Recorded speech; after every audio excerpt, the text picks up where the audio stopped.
ஹரே ஸ்ரீ குருபவனபுரபதே பாஹி மாம் பாஹி. தசகம் 98, 7வது ஸ்லோகம்.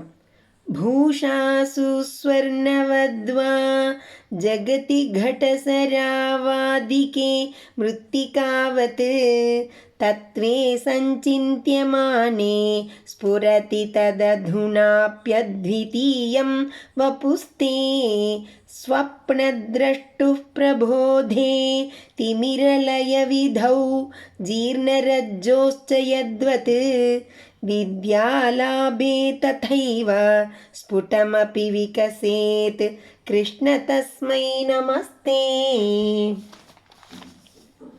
भूषासु स्वर्णवत् वा जगति घट शराव आदिके मृत्तिकावत् तत्त्वे सञ्चिन्त्य माने स्फुरति तत् अधुना अपि अद्वितीयं वपुः ते स्वप्नद्रष्टुः प्रबोधे तिमिरलयविधौ जीर्णरज्जोः च यद्वत् विद्यालाभे तथा एव स्फुटम् अपि विकसेत् कृष्ण तस्मै नमः ते.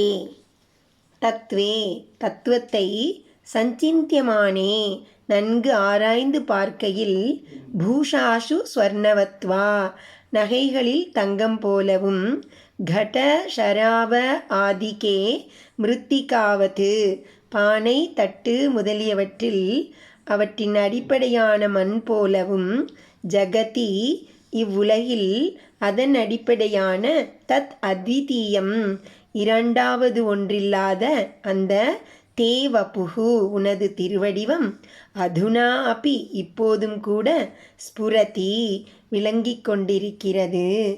ஸ்வப்ன திரஷ்டுகு கனவு காண்பவனுக்கு பிரபோதே விழிப்பு ஏற்பட்டதும் குழப்பம் தீர்ந்து உண்மை புரிவதும் திமிரலய விதௌ இருள் நீங்கும்போது ஜீர்ண ரஜ்வோகோச்ச நைந்த கயிற்றின் உண்மை யத்வது புரிவதும் எப்படியோ ததாயேவ அவ்வாறே வித்யாலாபே மெய்யறிவு கிட்டியதும் ஸ்புடம் உன் ஸ்வரூபம் மிக தெளிவாக விகசேத் அபி விளங்கவும் செய்யும்.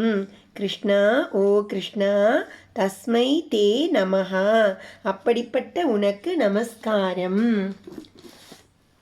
உண்மை ஆராயப்பட்டால் ஆபரணங்களில் தங்கம் போலும் குடம் சராவம் முதலியவற்றில் மண் போலும் உம்முடைய ரூபம் அத்விதீயமாக இப்பொழுது உலகம் காணப்படுகையிலும் நன்கு விளங்குகிறது. கனவு கண்டவனுக்கு விழிப்பு ஏற்படுவது போலும் தீபம் முதலியவற்றால் இருள் நீங்கிய பொழுது நைந்து போன கயிறு காணப்படுவது போலும் ஞானமடைந்த பொழுது பிரம்மமும் தெளிவாக பிரகாசிக்கும். கிருஷ்ணா அப்படிப்பட்ட பிரம்மஸ்வரூபியாகிய உமக்கு நமஸ்காரம்.